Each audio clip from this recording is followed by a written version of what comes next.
Oleh karena itu, marilah kita panjatkan puji dan syukur kepada Allah Subhanahu wa taala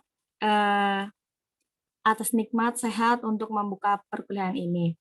Tidak lupa juga kita haturkan sholawat kepada Nabi Agung Muhammad SAW yang telah menjadi petunjuk bagi umat manusia menuju ke jalan yang benar, yakni agama Islam. Semoga lantaran bersolawat itu kita dapat mendapatkan syafaat di hari kiamat nanti. Amin.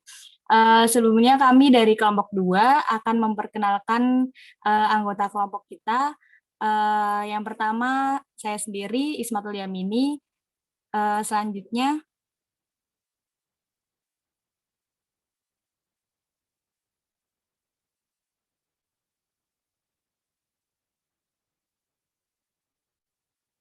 Oke, mungkin saya bacakan aja. Yang pertama saya sendiri Ismatul Yamini, NIM 64 6411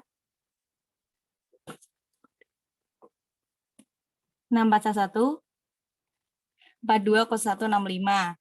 Yang kedua ada Yumna dengan NIM 641 1420071.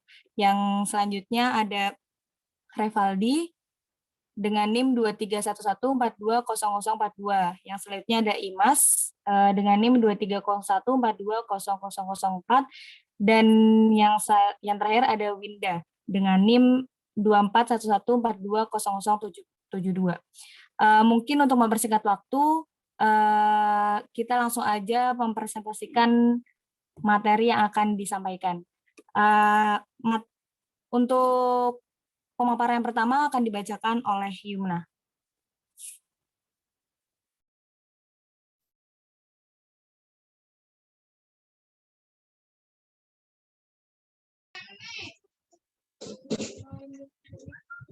Yang pertama adalah sumber untuk mendapatkan pengetahuan dan petunjuk kebenaran.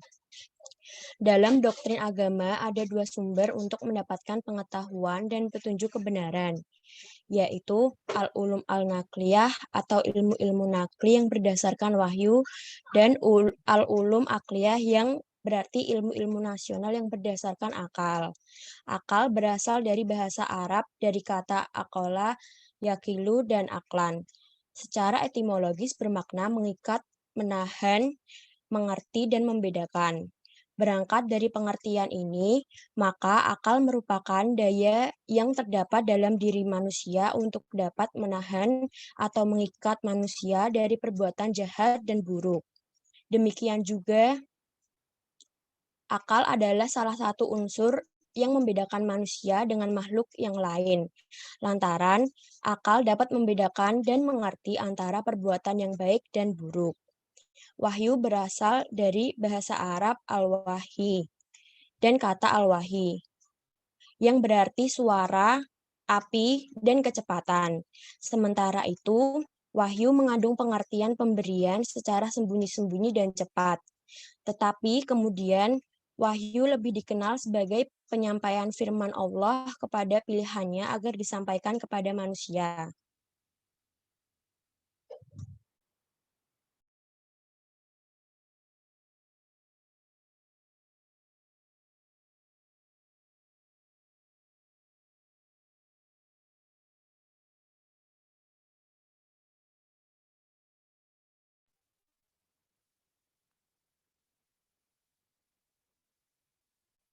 Oke, untuk selanjutnya yaitu perlu diingat juga bahwa tanpa tukang cuci maka negatif foto selamanya akan tetap jadi negatif foto. Gelap dan sulit untuk diketahui apa sesungguhnya yang ada di dalamnya, sehingga pada gilirannya sumber pengetahuan dan petunjuk kebenaran yang didasarkan atas wahyu bersifat absolut dan mutlak. Sebaliknya, yang didasarkan atas akal bersifat relatif dan nisbi kebenarannya. Tuhan sehingga adalah absurd dan tidak intelligible kalau ternyata terdapat kontradiksi di dalamnya, sehingga idealnya merupakan suatu keniscayaan kalau hasil pencapaian antara wahyu dan akal adalah bermuara pada kebenaran dan yang sama. Dengan begitu Al-Quran mengakui keunggulan manusia dan memberikan kebebasan untuk menguasai dan mengatur alam.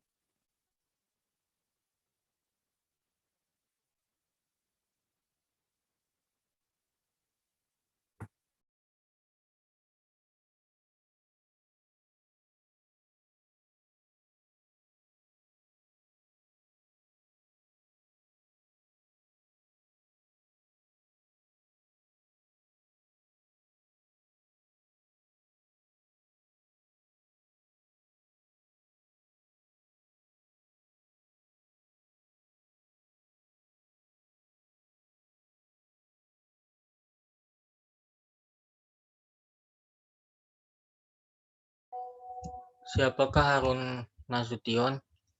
Dia adalah seorang tokoh rasionalis yang sangat dini dalam Islam yang meninggalkan karya-karya tulis sistematis.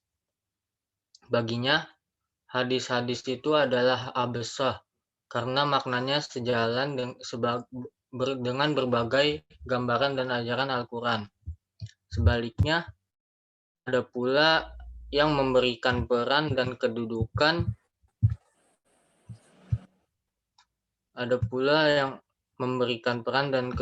atas otoritas wahyu yang justru lebih dominan dan tinggi. Misalnya, kubu ini diwakili oleh Asy'ariyah. Sebaliknya, Asy'ariyah karena otoritas wahyu yang lebih dominan dan diutamakan, maka mereka mempunyai pandangan bahwa manusia tidak memiliki kebebasan dan kehendak dalam perbuatannya, dan Tuhan adalah milik kebebasan dan kehendak yang mutlak tersebut.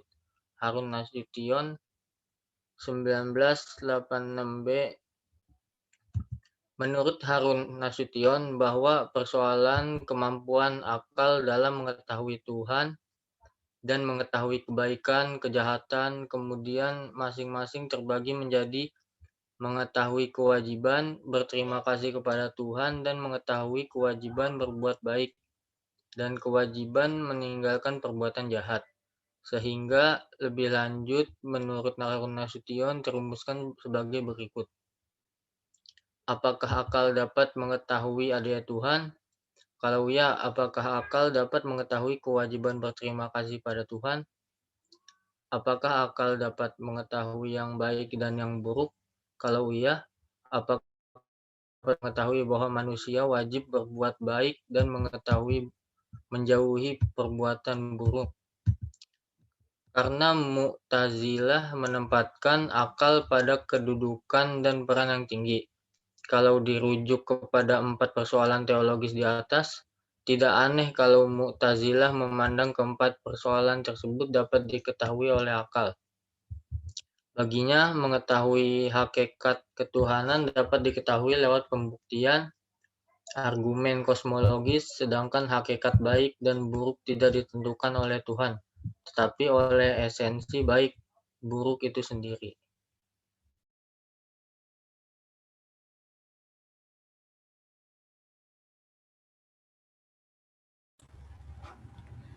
Baik, selanjutnya akan saya baca. Akal dan wahyu, timbangan para filosof di kalangan para filosof muslim persoalan unifikasi akal dan wahyu telah mendapat perhatian yang pertama dan utama. Beberapa nama filosof yang berusaha untuk mencari relevansi dan mengupayakan unifikasi antara akal dan wahyu sebagai representasi dari filsafat dan agama secara umum adalah filosof Al-Kindi. Kemudian, upaya Al-Kindi ini diteruskan dan disempurnakan oleh Al-Farabi. Karenanya, akal aktif juga disamakan dengan akal ke-10. Bahkan lebih lanjut disebut bahwa akal ke-10 identik atau setidak-tidaknya dapat berhubungan dengan malaikat Jibril. Next.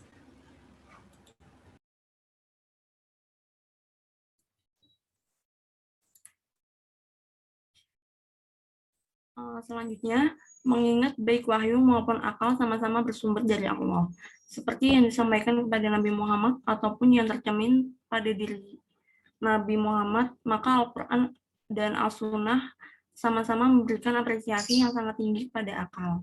Akal dan wahyu dalam timbangan sejarah dalam perkembangan sejarah Islam, khususnya dalam bidang hukum, terjadi pertentangan di kalangan para pendiri mazhab dalam hal porsi penggunaan akal dan wahyu dalam memahami dan menyebarkan ajaran Islam di bidang hukum. Masing-masing kedua aliran ini dipelopori oleh Imam Abu Hanifah dan Imam Malik Jalaluddin dalam Budi Munawar Rahman tahun 1995 pada halaman 372, atau hadis ahad yang kandungannya bertentangan dengan akal. Apakah hadis itu yang dipakai atau pendapat apa yang didahulukan? Dalam sejarah perkembangan hukum Islam, penggunaan akal dan wahyu bagi mazhab-mazhab yang ada berbeda intensitasnya.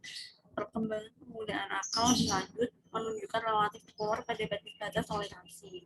Tentu menurut ukuran aliran tradisional yang agaknya kembali mulai berada.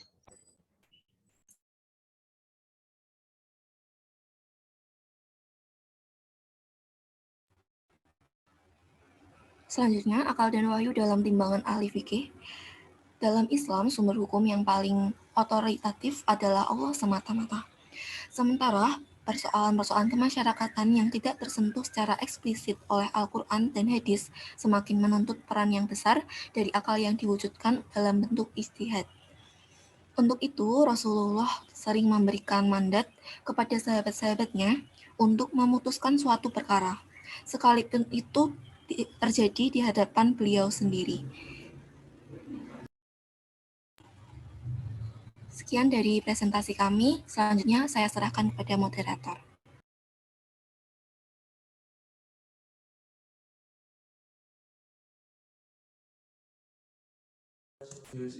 Langsung dilanjutkan ke kelompok yang kedua, kelompok 8 apa kelompok 2 ini tadi. Dipersilakan. Baru setelah itu nanti kita akan tanya jawab. Baik, Pak.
Baik.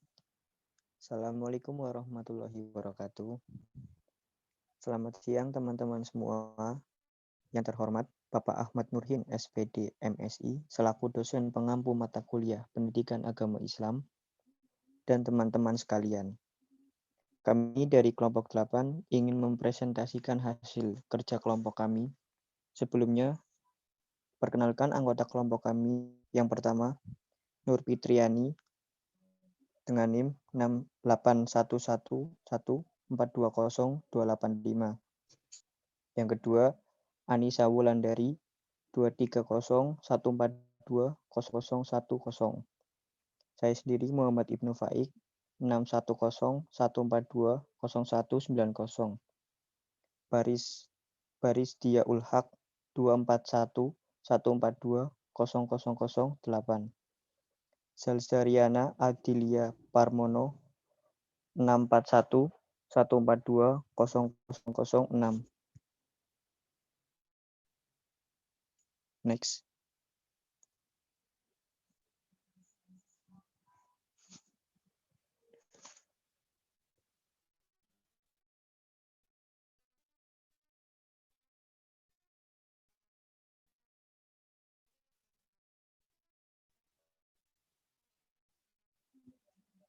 Pengertian wahyu. Asal kata wahyu berasal dari bahasa Arab. Wahyu dan al-wahyu yang berarti suara, api, dan kecepatan. Wahyu diturunkan kepada Nabi Muhammad dinamakan Al-Quran. Merupakan mukjizat yang diturunkan kepada Nabi Muhammad dan merupakan petunjuk bagi kehidupan. Diturunkan kepada Nabi Muhammad memiliki nama-nama lain, yaitu diantaranya Alkitab berarti tulisan, Al-Baqarah ayat 2. Al-Risalah yang berarti surat atau warta, Al-Ahzab ayat 39. Suhuf berarti lembaran-lembaran, Abasa ayat 39, dan seterusnya.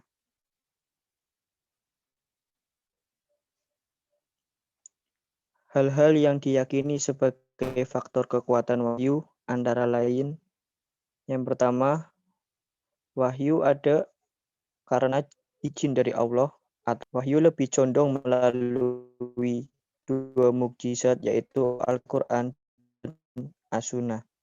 Yang ketiga, membuat suatu keyakinan pada diri manusia. Yang keempat, untuk memberi keyakinan yang penuh pada hati tentang adanya alam gaib. Yang kelima, wahyu turun melalui para ucapan nabi-nabi.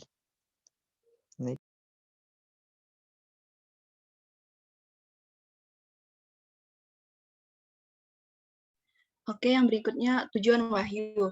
Yang pertama, berfungsi memberi informasi bagi manusia. Yang kedua, untuk membersihkan akal dan menyucikan jiwa dari segala bentuk syirik serta memantapkan keyakinan tentang keesaan yang sempurna bagi Allah Subhanahu wa taala. Yang ketiga, untuk mengajarkan teman yang adil dan beradab yang dapat bekerja sama dalam pengabdian kepada Allah dan pelaksanaan tugas kekhalifahan. Yang keempat, untuk menekankan peranan ilmu dan teknologi guna menciptakan satu peradaban yang sejalan dengan jati diri manusia dengan panduan dan paduan nur ilahi. Yang kelima, untuk memadukan kebenaran sosial sebagai landasan pokok kehidupan masyarakat manusia. Dan yang terakhir, untuk mengajak manusia berpikir dan bekerja sama dalam bidang kehidupan masyarakat dan pernegaraan.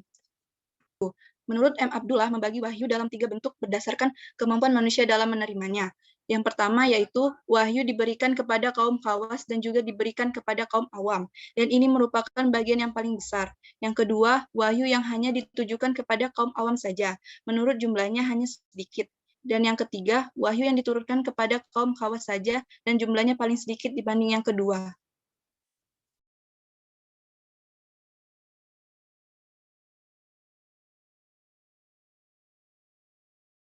Baik, yang selanjutnya itu ada pengertian dari ilmu pengetahuan. Ilmu pengetahuan merupakan hal yang tidak dapat dipisahkan dari ajaran agama Islam. Berasal dari kata dasar aslama yang artinya tunduk, patuh, mempunyai makna tunduk patuh pada kehendak atau ketentuan Allah. Bagaimana dinyatakan dalam surat Ali Imran ayat 83 yang berbunyi, maka apakah mereka mencari agama Allah, padahal kepadanya lah berserah diri segala apa yang di langit dan di bumi, baik dengan suka maupun terpaksa.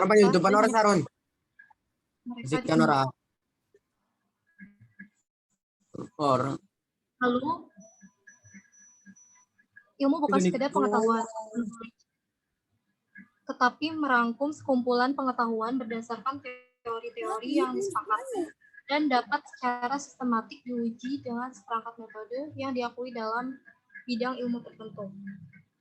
Lalu ilmu pengetahuan adalah terkait dengan aktivitas yang dilakukan oleh manusia melalui potensi yang dimiliki, terutama potensi akal yang digunakan untuk berpikir secara nalar terhadap objek tertentu yang kemudian melahirkan berbagai hal yang berhubungan dengan kebutuhan manusia seperti teknologi. Slide selanjutnya. Lalu ada tujuan ilmu pengetahuan. Yang pertama itu, ilmu pengetahuan sebagai penentu kualitas hidup manusia. Lalu yang kedua, perpanjangan dan pengembangan ayat-ayat Allah, dan ayat-ayat Allah merupakan eksistensi kebesarannya. Lalu yang ketiga, salah satu ukuran utama dalam menilai kualitas kehidupan, baik individu, masyarakat, bangsa, dan negara. Lalu yang terakhir itu ada untuk menyempurnakan keimanan. Slide selanjutnya akan dilanjutkan oleh rekan saya. Berisi orang gede di Baik, berkali ini yaitu kaitan ilmu pengetahuan dengan ibadah dalam Islam. Ilmu pengetahuan adalah amanat atau kepercayaan yang suci dan hanya dianugerahkan kepada orang-orang saleh. Sedangkan lapisan yang rendah pasti dijauhkan dari amanat suci tersebut. Sementara ibadah adalah suatu keniscayaan atau kewajiban bagi semua umat Islam, baik orang-orang rendah moralnya maupun yang tinggi. Ketika seseorang tidak memperdulikan ilmu pengetahuan atau bersikap biasa-biasa saja, atau tidak menghormati kepada ilmu, berarti dia berlaku kejam kepada dirinya. Dan beribadah kepada Tuhan tanpa ilmu pengetahuan yang tepat adalah tindakan menghukum terhadap dirinya. Next.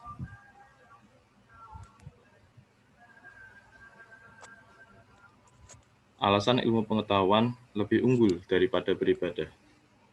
Yang pertama yaitu hanya ilmu pengetahuanlah yang menjadi sarana untuk mengungkapkan cara ibadah yang benar sehingga harus diikuti. Yang kedua yaitu kesadaran akan diri dan Tuhan hanya mungkin ada melalui ibadah. Apabila manusia tidak cari puncak kebenaran dengan sarana belajar, dia tidak akan dapat menyembah Tuhan secara benar. Yang terakhir yaitu ilmu pengetahuan memungkinkan kita untuk membedakan antara benar dan salah, baik dan buruk, indah dan jelek, serta yang benar dan kepalsuan.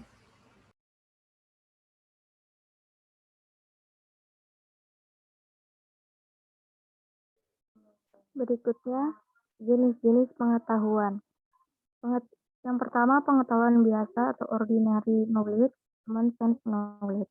Pengetahuan seperti ini bersifat subjektif, artinya amat terikat pada subjek yang mengenal. Yang kedua, pengetahuan filsafati, yaitu jenis pengetahuan yang pendekatannya melalui metodologi pemikiran filsafati. Yang ketiga, pengetahuan ilmiah, pengetahuan yang telah menetapkan objek yang khas atau spesifik dengan menerapkan pendekatan metodologi, mendapatkan kesepakatan di antara para ahli yang sejenis. Yang keempat, pengetahuan agama, jenis pengetahuan yang didasarkan pada keyakinan dan ajaran agama tertentu. Kebenaran-kebenaran ilmiah yang terbukti melalui Al-Quran. Yang pertama, fakta tentang besi. Turunnya atau penciptaan besi ini juga diterangkan di dalam Al-Quran, di dalam surah Al-Hadid ayat 25. Pada ayat tersebut dijelaskan bahwa Allah Subhanahu wa Ta'ala menurunkan logam besi yang memiliki kekuatan hebat dan sangat bermanfaat. Yang kedua, fakta tentang penciptaan berpasang-pasangan. Pada surah Yasin ayat 36 menjelaskan bahwa Allah menciptakan manusia berpasang-pasangan. Pada surah Az-Zariyat ayat 49 artinya, dan segala sesuatu kami ciptakan berpasang-pasangan supaya kamu mengingat kekuasaan Allah. Yang ketiga, fakta tentang garis pedar tata surya. Seluruh benda-benda luar angkasa yang memiliki garis pedarnya masuk ke dalam sistem tata surya. Hal ini dapat dibuktikan oleh beberapa ayat Al-Quran. Salah satunya adalah Quran Surah Al-Anbiya ayat 33 yang artinya, dan dialah yang telah menciptakan malam dan siang, matahari dan bulan, masing-masing dari keduanya itu beredar di dalam garis pedarnya. Yang keempat, fakta tentang penciptaan manusia dalam 3 tahap. Penciptaan manusia 3 tahap ini tentunya terjadi pada saat di rahim. Dalam Quran Surah Az-Zumar terdapat potongan arti yaitu 3/8, maksudnya adalah pada sebuah rahim di dalam perut merupakan tempat yang gelap. Yang kelima, fakta tentang jenis kelamin bayi.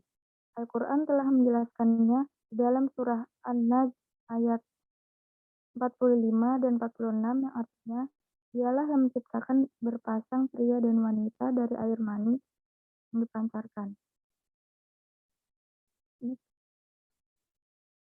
Yang keenam, fakta tentang sidik jari manusia. Sidik jari baru ditemukan kegunaannya pada abad ke-19. Sebelum itu, sidik jari hanyalah tumpukan jari kelengkung. Al-Quran tepatnya surah Al-Qiyamah ayat 3-4, yang artinya apakah manusia mengira bahwa kami tidak akan mengumpulkan kembali tulang belulangnya?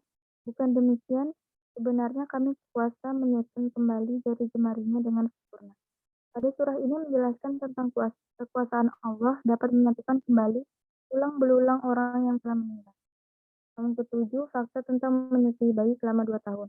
Air susu ibu adalah nutrisi yang baik untuk bayi yang baru lahir. Untuk selama 2 tahun diterangkan di Al-Quran surah Luqman ayat 14. Ayat ini menjelaskan tentang mencintai seorang ibu. Terdapat potongan ayat tersebut yang jelas memerintahkan untuk menyapih bayi selama 2 tahun. Yang kedelapan, fakta tentang relativitas waktu. Hukum relativitas waktu ditemukan oleh Albert Einstein. Namun jauh sebelum itu, Al-Quran telah menerangkan relativitas waktu melalui surah Al-Hajj ayat 47, As-Sajdah ayat 5, dan Al-Ma'arij ayat 4. Yang kesembilan, fakta tentang gunung. Di Al-Quran menjelaskan tentang fungsi gunung.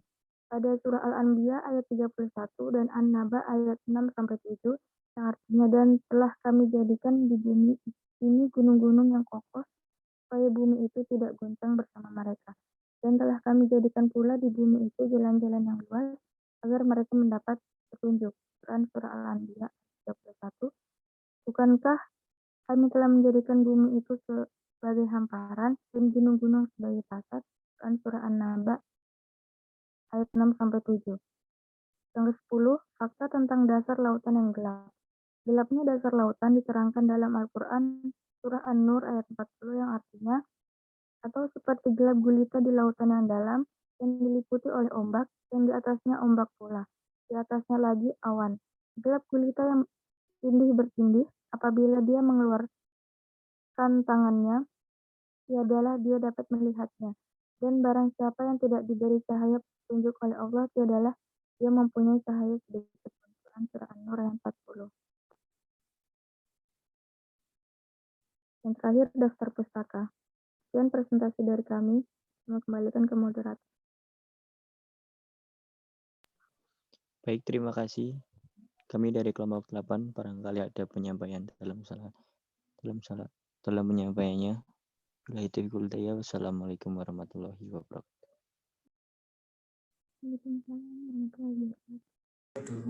Ya, terima kasih kelompok 2 dan 8. Silakan yang lainnya kalau ada yang mau bertanya, dipersilahkan. Bisa ditulis di kolom chat atau langsung.